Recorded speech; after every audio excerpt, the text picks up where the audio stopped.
Hello friends, મારું નામ છે પ્રણવ પટેલ અને હું આપણી આ ચેનલ સ્ટડીવર્સિટીમાં એકવાર ફરીથી આપ સૌનું હાર્દિક સ્વાગત કરું છું.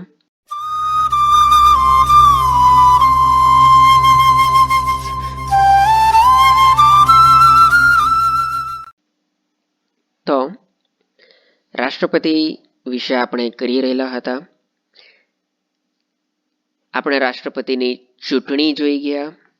તેના સિવાય આપણે ઇલેક્શન અંગેના જે વિવાદ છે, જે શપથ છે તે કેવી રીતે લેવાય છે તે જોઈ ગયા. ઇલેક્શનમાં કેવી રીતે નામ નોંધાવવાની પ્રક્રિયા છે આપણે તે પણ જોઈ ગયા. હવે આપણે જોવાના છીએ રાષ્ટ્રપતિનો કાર્યકાળ.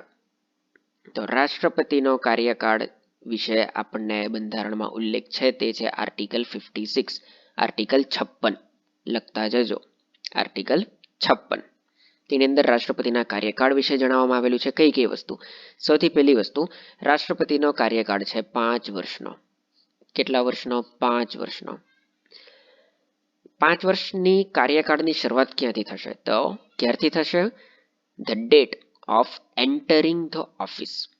The date of entering the office એટલે કે જે દિવસથી આમાં તમારી સામે આ બધા ઓપ્શન મૂકી શકે છે કે રાષ્ટ્રપતિની ચૂંટણીનો રિઝલ્ટ આવે તે દિવસથી, શપથ ગ્રહણ કરે તે દિવસથી, એક્સેટ્રા અલગ અલગ. પણ યાદ રાખો, ના કોઈ ઇલેક્શનનું પરિણામ, ના કોઈ શપથ.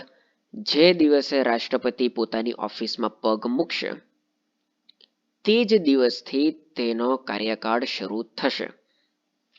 એટલા માટે જ અહીં લખ્યું છે the date of entering the office, એટલે કે ઓફિસમાં એન્ટર થવાનો દિવસ. ત્યારથી એક્ઝેક્ટ 5 વર્ષ. 5 વર્ષ પૂરા થવાના હજુ 2 મહિના બાકી હોય તે પહેલા જ ઇલેક્શન કમિશન પોતાનું નેક્સ્ટ ઇલેક્શનની ઘોષણા કરી દે છે. શા માટે? કારણ કે આર્ટિકલ 52માં લખેલું છે there shall be a president. Shall શબ્દનો યુઝ કરેલો છે અને તેથી મેં તમને કહેલું હતું નિપાત લાગેલો છે, પ્રેસિડન્ટ હોવો જ જોઈએ. જો 5 વર્ષ પછી કરો તો એનો મતલબ કે વચ્ચેનો પદ ખાલી પડી જાય, એવું થવું જોઈએ નહીં. તેથી 2 મહિના પહેલા જ ઇલેક્શન કમિશન ઘોષણા કરી દે છે કે આપણું નેક્સ્ટ ઇલેક્શન હવે આવી રહ્યું છે, જેથી 5 વર્ષ એક્ઝેક્ટ પૂરા થાય અને તરત જે નવા પ્રેસિડેન્ટ છે તે પોતાનો પદ સંભાળી લે. સ્ટીલ જ્યાં સુધી નવા રાષ્ટ્રપતિ ઓફિસમાં ન આવે ત્યાં સુધી જૂના રાષ્ટ્રપતિ પોતાનો હોદ્દો છોડી શકે નહીં. શા માટે? અગેન એ જ reason, there shall be a president.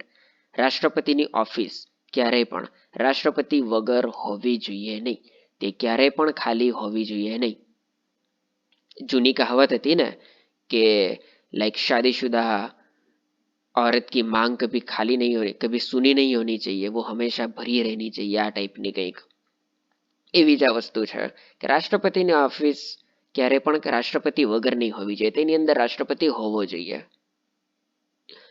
બીજું, જો તેને એવું લાગે કે ના મારે રાષ્ટ્રપતિ નથી રહેવું, મારે આ પદનો ત્યાગ કરવો છે, તો તે ઉપરાષ્ટ્રપતિને સંબોધીને રાજીનામું લેખિતમાં આપશે. કોને સંબોધીને? ઉપરાષ્ટ્રપતિ. શા માટે ઉપરાષ્ટ્રપતિને? કારણ કે ત્યારબાદ તે ઉપરાષ્ટ્રપતિ જ એક એવા વ્યક્તિ છે જે પોતાનું પદ સંભાળશે, એટલે કે રાષ્ટ્રપતિનું. જો હું રાષ્ટ્રપતિ હોઉં, મારે રાજીનામું આપવું છે, તો મારે એવા જ કોઈ વ્યક્તિને આપવું પડે ને જેને હું મારો ઉત્તરાધિકારી હોય. અને આ કેસમાં ઉત્તરાધિકારી કોણ હશે? ઉપરાષ્ટ્રપતિ હશે. તેથી તે તેમને સંબોધીને રાજીનામું લેખિતમાં આપશે. અને તેઓ એટલે કોણ? તેઓ એટલે કે ઉપરાષ્ટ્રપતિ. ઉપરાષ્ટ્રપતિ આ રાજીનામાને લોકસભાના પ્રિસાઇડિંગ ઓફિસરને આપશે. લોકસભાનો પ્રિસાઇડિંગ ઓફિસર કોણ છે મિત્રો? સ્પીકર. તો તે સ્પીકરને આપશે. અને આની અંદર ક્લિયરલી લખેલું છે લોકસભા, રાજ્યસભા પણ નહીં, લોકસભા. શા માટે રાજ્યસભા નથી? કારણ કે રાજ્યસભાનો પ્રિસાઇડિંગ ઓફિસર કોણ છે? ઉપરાષ્ટ્રપતિ જ છે. તો શું ઉપરાષ્ટ્રપતિ પોતે જ આપવાનો? એટલે કે સૌથી પહેલા રાષ્ટ્રપતિ, હું ધારો કે ઉપરાષ્ટ્રપતિ હોઉં, તો રાષ્ટ્રપતિ મને આપે તેનું રાજીનામું, ત્યારબાદ હું ફરીથી રાજ્યસભામાં જાઉં અને મારા લેફ્ટ હેન્ડથી પકડીને મારા રાઈટ હેન્ડને આપી દઉં? નથી ને, પ્રેક્ટિકલ વિચારવાનું છે. તેથી લોકસભાના પ્રિસાઇડિંગ ઓફિસરને આપશે. આર્ટિકલ 57 શું કહે છે? આર્ટિકલ 57 કંઈક એમ કહે છે કે એક વ્યક્તિ ગમે તેટલી વાર ઇલેક્શન લડી શકે છે. આપણા ઇન્ડિયામાં એક વ્યક્તિ ગમે તેટલી વાર રાષ્ટ્રપતિની ચૂંટણી લડી શકે છે. અમેરિકામાં એવું નથી. અમેરિકાની અંદર એક વ્યક્તિ મેક્સિમમ ટુ મેક્સિમમ ફક્ત 2 વાર જ ઇલેક્શન લડી શકે છે. તેથી તમે જુઓ બરાક ઓબામા 2 વાર રાષ્ટ્રપતિ બન્યા અને ત્યારબાદ તે ફરીથી ચૂંટણી ન લડ્યા. શા માટે? કારણ કે ત્યાં એવો કાનૂન છે અમેરિકાની અંદર કે એક વ્યક્તિ ફક્ત 2 વાર જ રાષ્ટ્રપતિ બની શકે છે. આ જ છે. ઇન્ડિયામાં એવું નથી. ઇન્ડિયામાં એક વ્યક્તિ ગમે તેટલી વાર ચૂંટણી લડી શકે છે. આર્ટિકલ 65 શું કહે છે?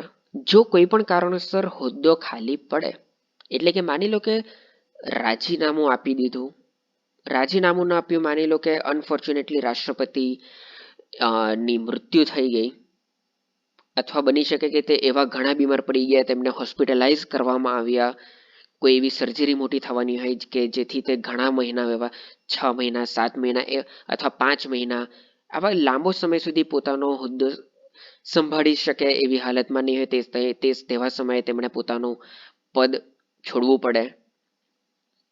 આવા ટાઈમે વાઇસ પ્રેસિડેન્ટે પોતાનો આ હોદ્દો સંભાળી લેવો જ ફરજિયાત છે.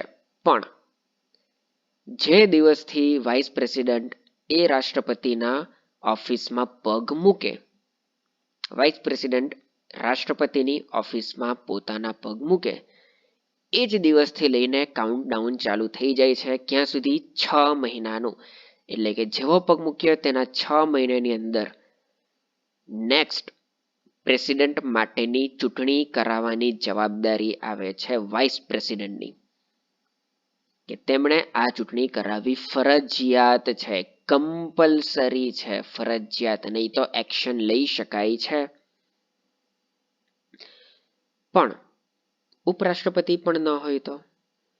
જો ઉપરાષ્ટ્રપતિ પણ નહીં હોય ને મિત્રો, તો મૂળ બંધારણમાં આનો કે ઉલ્લેખ નહીં હતો. મૂળ બંધારણમાં આનો કે ઉલ્લેખ નહીં હતો. તેની અંદર ફક્ત એટલું હતું કે રાષ્ટ્રપતિ ન હોય તો ઉપરાષ્ટ્રપતિ પણ. 1969માં જો તમે આપણું બેઝિક સ્ટ્રક્ચર જોયેલું હોય તેના વિડીયો, તેની અંદર જણાવેલું છે નીલમ સંજીવા રેડ્ડી, વીવી ગિરી. વીવી ગિરી તે સમયે ઉપરાષ્ટ્રપતિ હતા અને ઇન્દિરા ગાંધી દ્વારા તેમને એવું કહેવામાં આવેલું હતું. આવી એક કોન્સ્પિરસી મેં ત્યારે પણ જણાવેલું હતું. આ એક તે સમયે આવી વાતો ચાલતી હતી, તે છે આ વાત. આ વાત સાચી જ હતી તેનું કંઈ પેલું ઠોસ કોઈ પુરાવાઓ નથી. તો એ જ આવી તે સમયે વાત હતી કે તે એવું ઈચ્છતા હતા કે આ વીવી ગિરી રાષ્ટ્રપતિ બને, પણ તે ઉપરાષ્ટ્રપતિ હતા અને રાષ્ટ્રપતિ બનવા માટે જો તે રાષ્ટ્રપતિનું ઇલેક્શન લડતા હોય તો એવા સમયે મૂળ બંધારણમાં એવો કોઈ બીજો ઉલ્લેખ હતો નહીં કે ઉપરાષ્ટ્રપતિ જે છે ત્યારબાદ બીજું કોણ બને. તેથી 1969ની અંદર presidential and vice presidential election rules 1952 આ એક એક્ટની અંદર સુધારો કરવામાં આવ્યો, એમેન્ડ કરવામાં આવ્યું કે જો ઉપરાષ્ટ્રપતિ પણ ન હોય, જો ઉપરાષ્ટ્રપતિ પણ ન હોય તો એવા કેસમાં સુપ્રીમ કોર્ટના chief justice of India, chief જસ્ટિસને રાષ્ટ્રપતિનો હોદ્દો આપવામાં આવે છે. અને તે પણ ન હોય તો સૌથી વરિષ્ઠ જે જજ હોય તેને આપવામાં આવે છે. આ એક સુધારો કરવામાં આવ્યો. અને આ જ રીતે 1969માં કોણ જજ, સુપ્રીમ કોર્ટના જે જજ હતા એમ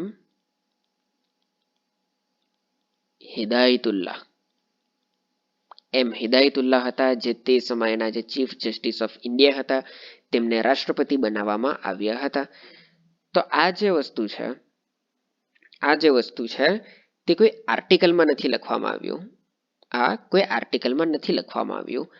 આ છે presidential and vice presidential election rules 1952ની અંદર આ જણાવવામાં આવ્યું છે, આ પ્રાવધાન. તો માનું છું ત્યાં સુધી આટલી વસ્તુ ક્લિયર થઈ ગયેલી હોવી જોઈએ. હવે આ તો વાત થઈ રાષ્ટ્રપતિ કોઈ કારણોસર પોતાનું પદ છોડી દે અથવા તો કોઈ પણ કારણોસર પદ ખાલી પડે.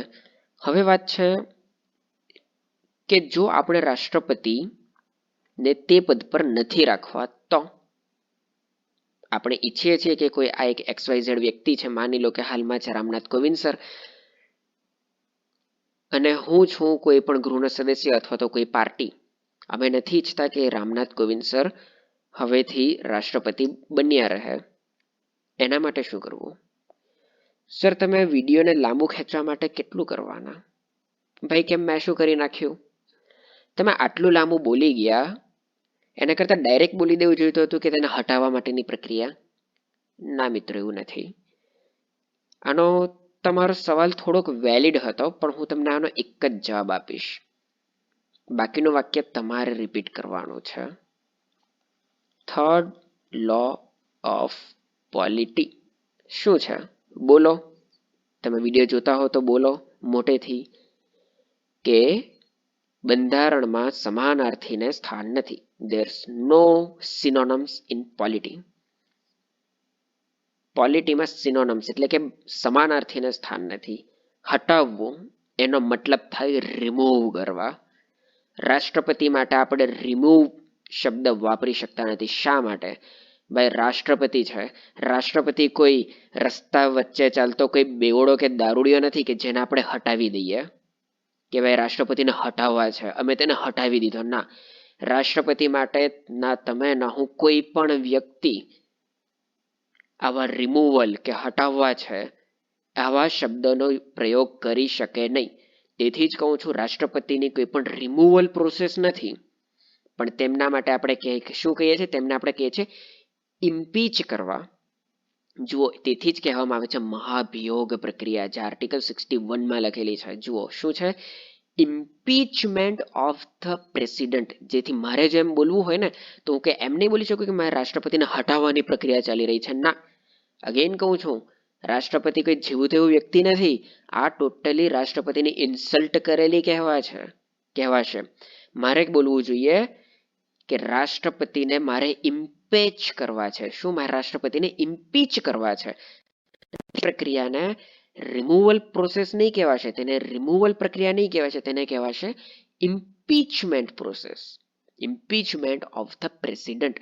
ઇવન હું તમને જણાવી દઉં કે આપણા બંધારણમાં રાષ્ટ્રપતિ સિવાય જેટલા પણ પદો છે, ઇન્ક્લુડિંગ સુપ્રીમ કોર્ટ અને હાઈકોર્ટના જજ, તેમના માટે પણ રિમૂવલ શબ્દનો યુઝ કરાયેલો છે.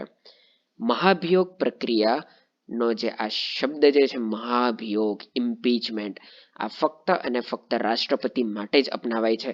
વચ્ચે CGI માટે લઈને જે ન્યૂઝ ચેનલોની અંદર જે લોકો આઈ ડોન્ટ નો ક્યાંથી શીખીને આવી ગયેલા હતા, બધા બોલતા હતા કે મહાભિયોગ પ્રક્રિયા, ફોરગેટ ધેમ. તે લોકો મચ્યોર હતા, તેમને કોઈ વસ્તુની નોલેજ નહીં હતી. તમે યાદ રાખો, મહાભિયોગ પ્રક્રિયા, આ જે છે મહાભિયોગ શબ્દ એ ફક્ત રાષ્ટ્રપતિ માટે જ યુઝમાં લેવાય છે, સુપ્રીમ કોર્ટના જજ માટે પણ નહીં. ઇવન ચીફ જસ્ટિસ એટલે કે જે મુખ્ય ન્યાયમૂર્તિ છે તેમના માટે પણ નહીં. હું અગેન વારંવાર રિપીટ એટલા માટે કરું છું કારણ કે મેં જોયું છે કે ઘણી વાર આવું કહેવામાં આવે, પણ છતાં પણ વિદ્યાર્થીઓ જે પણ એક્સપરન્ટ હોય તે ઇન્ફ્લુઅન્સ થઈ જતા હોય છે કે ના, આ વ્યક્તિની ભૂલ હોઈ શકે. આટલા બધા લોકો બોલતા છે કે મહાભિયોગ એની અંદર પણ વિશિષ્ટ બહુમતી, આમાં પણ આવું તો મહાભિયોગ જ હશે, એમ કરીને ભૂલ કરીને આવી જાય છે. પણ ના, સમજો, આ જે પણ મટીરિયલ છે તે બંધારણનું મટીરિયલ છે, બંધારણનું. તો કોઈ પણ જગ્યાએ તમે ન્યૂઝ ચેનલમાં જુઓ કે ન્યૂઝપેપરમાં જુઓ, કોઈ બીજા વ્યક્તિને સાંભળો, તે પોતાના કોઈ ઘરનું બંધારણનું બોલતા હશે, પણ આની અંદર ક્વેશ્ચનમાં તેમના ઘરના બંધારણમાંથી ક્વેશ્ચન નથી પૂછાવાના, દેશના બંધારણમાંથી ક્વેશ્ચન પૂછાવાના છે. આપણા દેશનું બંધારણ કહે છે કે મહાભિયોગ પ્રક્રિયા ફક્ત રાષ્ટ્રપતિ માટે જ થવાનું છે. તો સર, તમે આટલી મોટી જે રામાયણ કરી ગયા, અમારા મગજનું જે દહીં કરી ગયા મહાભિયોગ એક શબ્દને લઈને, શા માટે? અમે સમજી જતે ને. ના, એનું કારણ છે. એના માટે તમારા દિમાગમાં આ સવાલ થવો જોઈએ કે શા માટે રાષ્ટ્રપતિ માટે જ ઇમ્પીચમેન્ટ શબ્દનો યુઝ કરવામાં આવેલો છે.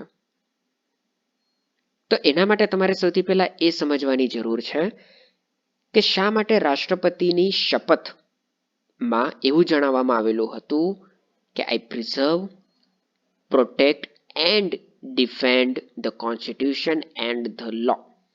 એટલે કે હું બંધારણની રક્ષા કરીશ, હું કાયદાની રક્ષા કરીશ. શા માટે તેમાં એવું કહેવામાં આવેલું હતું?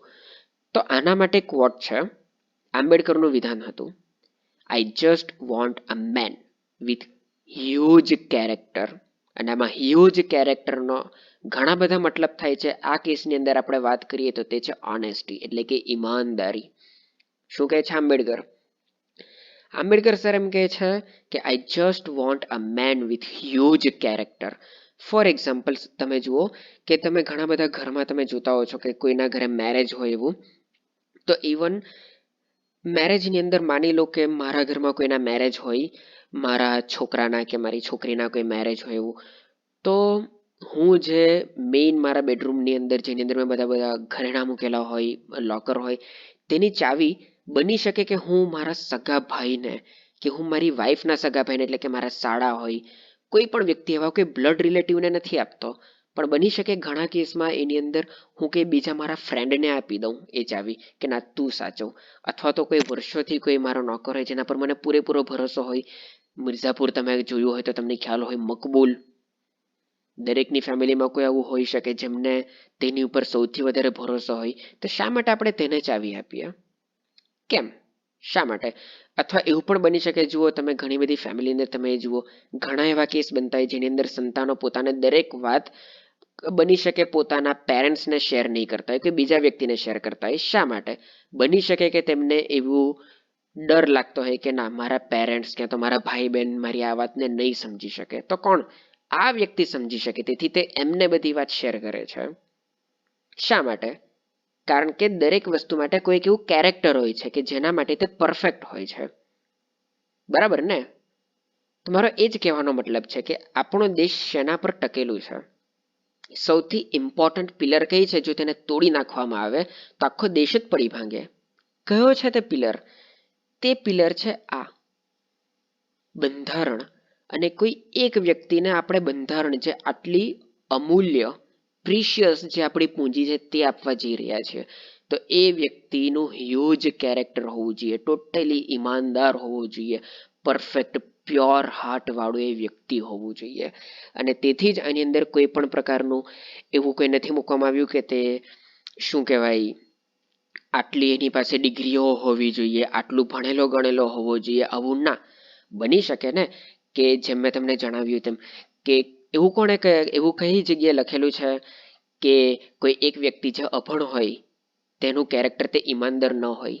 ઈમાનદાર તો કોઈ પણ વ્યક્તિ હોઈ શકે ને. આ એક પોતાની એક શું કહેવાય ખૂબી છે કે જે તેની અંદર પોતે ડેવલપ થયેલી હોય છે, તેની કોઈ સાબિતીની જરૂર નથી, તે પોતાની અંદર જ વિકસેલી હોય. તેને કોઈ ફરક નથી પડતો ઈમાનદારી, જે ઓનેસ્ટી કે જે અન્ડરસ્ટેન્ડિંગ, આ ટાઈપના જે ગુણો છે, સમજવું બીજા લોકોને, આ ગુણો કોઈ અનુભવથી નથી આવતા કે પછી કોઈ ઉંમરથી નથી આવતા કે કોઈ તમે કેટલું ભણેલા છો કેટલું નથી તેનાથી નથી આવતા. આ વસ્તુ નેચરલ છે, તે જ વસ્તુ આની અંદર જણાવેલી છે.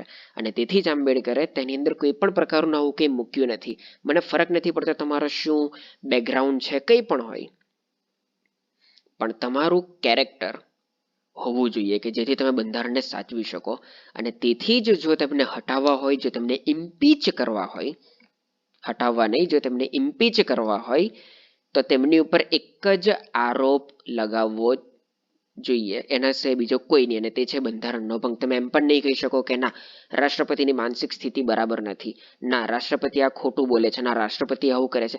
રાષ્ટ્રપતિ ઇવન કોઈ જગ્યાએ જઈને બોમ્બ કેમ નહીં ફોડે, ઇવન રાષ્ટ્રપતિ કોઈ જગ્યાએ જઈને 4-5ની હત્યા પણ કેમ નહીં કરીને આવે, પણ રાષ્ટ્રપતિ પર ફક્ત એક જ આરોપ લગાવી શકાય છે જો તેમને તેમના પદ પરથી હટાવવા હોય તો, અને તે છે બંધારણનો ભંગ. આના સિવાય બીજું કોઈ પણ આરોપ લગાવવામાં આવશે નહીં રાષ્ટ્રપતિ પર જો તેમને પોતાના પદ પરથી હટાવવા હોય તો. શા માટે આવું? શા માટે આવું? ઇમ્પીચમેન્ટ શા માટે? તો હું તમને સમજાવું. માની લો કે તમે રસ્તા પર જઈ રહ્યા છો, બરાબર? લલ્લા લલ્લા હું મસ્ત રસ્તા પર જઈ રહ્યો છું, મેં રસ્તે સે જા રહા થા, ભેલપુરી ખા રહા થા, લડકી ઘુમા રહા થા. રસ્તામાં મેં જોયું એક વાનમાંથી 4-5 લોકો ઉતર્યા અને તેણે કોઈ એક વ્યક્તિનું ચાકુ મારીને તેને ઘાયલ કરી નાખ્યો, તેની હત્યા કરવાની ટ્રાય કરી અને વાનમાં બેસીને જતા રહ્યા, બરાબર? એ જગ્યા પર ફક્ત અમે 2 લોકો હાજર હતા. 3 લોકો ગણીને, બીજા કોઈએ તેનો ફેસ નહીં જોયો, પણ બીજા ઘણા બધા જેટલા પણ જોવાવાળા હોય તેમને બની શકે ગભરાઈ ગયેલા હોય, તેથી કોઈની હિંમત નહીં થઈ તે વ્યક્તિ વિશે બોલવાની. એક ચશ્મોદીત ગવાહ કોણ હતું? મેં. હું. મારી હિંમત છે કે ના હું અવાજ ઉઠાવું, હું બોલું. તેથી હું જાઉં છું કોર્ટમાં કે હું સાક્ષી છું, અને મેં જોયા છે એ જ છે આ વ્યક્તિ જેણે હત્યા કરેલી છે, અથવા તો હત્યા કરવાનો પ્રયાસ કરેલો છે. એ વ્યક્તિ જો બચી ગયેલો હોય તો તે કહેવાય છે હત્યા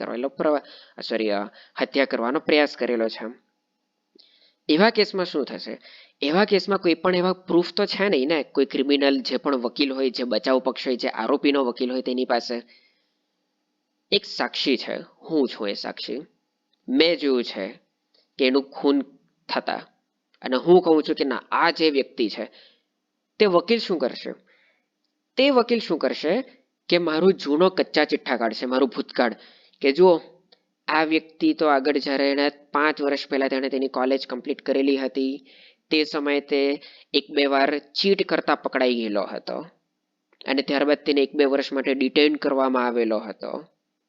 પ્લસ તેનું ડિવોર્સ થઈ ચૂકેલું છે, કારણ કે તે તેની વાઈફને ચીટ કરતો હતો, તે કે બીજીને લઈને ફરાવતો હતો, એક્સેટ્રા એક્સેટ્રા. અથવા તો મારી ફેમિલીમાં મારા ફાધર સાથે મારું નથી બનતું, મારી મધર સાથે નથી બનતું, આવું. તો એ કેસને ને આ કેસને રિલેવન્ટ શું છે? કનેક્શન શું છે? કંઈ જ નહીં, ઝીરો કનેક્શન. તો શા માટે તે જે ક્રિમિનલનો જે લોયર છે તે આ બધા મુદ્દા ઉઠાવી રહ્યું છે? તે એટલા માટે ઉઠાવી રહ્યું છે કારણ કે તે આના થ્રુ એમ સાબિત કરવા માંગે છે કોર્ટમાં કે ના મારું કેરેક્ટર સારું નથી. અને એકવાર એ સાબિત થયું કે ના મારું કેરેક્ટર સાચું નથી, હું ઈમાનદાર નથી, મારું કેરેક્ટર ખરડાયેલું છે, તો મારી ગવાહીનો પણ કોઈ મતલબ નહીં રહે ને. તેથી તે એ સાબિત કરી શકે કે કોઈ એક વ્યાવો વ્યક્તિ જેનું આવું ડાર્ક પાસ્ટ રહેલું છે, તો તેની બયાન પર, તેના સ્ટેટમેન્ટ પર આપણે ભરોસો મૂકવો જોઈએ. અને એમ કરીને તે મારા સંપૂર્ણ સ્ટેટમેન્ટની પાછળ એક ક્વેશ્ચન માર્ક લગાવી દે છે, અને આમ કરીને તે પોતાના જે પણ ક્લાયન્ટ હોય તેને બચાવવાનો પ્રયત્ન કરે છે. એનો મતલબ શું થયો? એનો મતલબ એ થયો કે એ વ્યક્તિએ મને, એટલે કે હું સાક્ષી છું ને, એ વ્યક્તિએ મને ઇમ્પીચ કર્યો. તો જો આની અંદર શું કહ્યું છે? Character, huge character. તો તેથી આ વ્યક્તિને જો આપણે રિમૂવ નહીં, આપણે એ વ્યક્તિને એ પદ પરથી હટાવવા છે, તો એ હટાવવા માટે આપણે એક જ શબ્દનો યુઝ કરી શકીએ, ઇમ્પીચ. કયો? ઇમ્પીચ. આપણે તેને રિમૂવ, હટાવવાનું આવું આપણે બોલી નહીં શકીએ, કારણ કે કેરેક્ટર જોઈને આપણે તેને આટલી મોટી રિસ્પોન્સિબિલિટી આપેલી છે. તો હવે તમે સમજી શકો છો કે શા માટે તેની શપથમાં લખ્યું છે કે હું બંધારણની રક્ષણ કરીશ. તો તેથી તમે જુઓ કે માની લો કે મને એ કોઈ વ્યક્તિ પર પૂરેપૂરો ભરોસો છે કે ના આ વ્યક્તિ ભલે બરાબર, આ વ્યક્તિ મને ઠીકઠાક લાગે છે, તેથી હું તેને મારી તિજોરીની ચાવી અથવા મારા બેડરૂમની ચાવી આપું છું, મારા ઘરની ચાવી આપું છું, કંઈ પણ આ રિસ્પોન્સિબિલિટી આપું છું. એમાં કોઈ એક વ્યક્તિને એમ કહે છે કે ભાઈ આ એકાદ વાર જેલમાં જઈ આવેલો છે, અથવા તો જેલમાં જવાનો હતો, આની ઉપર હવે ચોરીનો આરોપ હતો, હજુ પણ તમે તેને રિસ્પોન્સિબિલિટી આપશો? એ ખાલી ક્વેશ્ચન માર્ક મૂકે છે. એના પછી મારે તેને જવાબદારી આપવી કે નહીં આપવી એ તો મારા પર આધારિત છે, પણ તે ક્વેશ્ચન માર્ક લગાવી દે છે. બરોબર ને? એ જ વસ્તુ આમાં છે કે જો આપણે આપણા રાષ્ટ્રપતિને એ પદ પર નથી જોવા માંગતા તો તે તેને ઇમ્પીચ કરશે, અને ઇમ્પીચ જ્યારે કરે છે ત્યારે તે પોતાનો પક્ષ મૂકે છે. એટલે કે હું શા માટે આ વ્યક્તિને આ પદ પરથી ઇમ્પીચ કરવા માંગુ છું, એટલે કે મને આનું કેરેક્ટર ઠીક નથી લાગતું કે જેથી તે આ બંધારણને સાચવી શકે. તો હવે હું માનું છું ત્યાં સુધી તમે આ મુદ્દો સમજી ગયેલા હશો કે શા માટે રાષ્ટ્રપતિ માટે જ નિપાત લગાવું છું, શા માટે રાષ્ટ્રપતિ માટે જ ઇમ્પીચમેન્ટ અથવા તો મહાભિયોગ શબ્દનો યુઝ કરવામાં આવે છે. બીજા જે પણ વ્યક્તિ માટે આ યુઝ કરવામાં આવે છે, જેમ કે સુપ્રીમ કોર્ટના CJI હોય, કેગ હોય, કે પછી હાઈકોર્ટના જજ હોય, તેમના માટે જો તમારે બોલવું હોય તો તમે એવું બોલી શકો છો કે તેની પ્રક્રિયા મહાભિયોગ જેવી પ્રક્રિયા છે. પ્રક્રિયા ઓલમોસ્ટ એક સરખી છે, અલગ છે પણ ઓલમોસ્ટ એમ કહી શકાય કે વિશિષ્ટ બહુમતી જે છે તે એક સરખી જેવી છે. પણ આપણે એમ કહી શકીએ કે મહાભિયોગ જેવી પ્રક્રિયા છે, મહાભિયોગ પ્રક્રિયા નથી, અલગ છે. બરોબર ને? તો આટલી વસ્તુ આ છે. તો આ તમારું ક્લિયર થઈ ગયેલું હોવું જોઈએ. આનાથી સરળ ભાષામાં ન તો હું તમને સમજાવી શકું, ન તો આઈ ડોન્ટ થિંક કે કોઈ બીજું તમને સમજાવી શકે તો ઘણી જ સારી વાત કહેવાય. તો હું આવું નહીં કહીશ કે કોઈ જ નહીં સમજાવી શકે, પણ આ છે.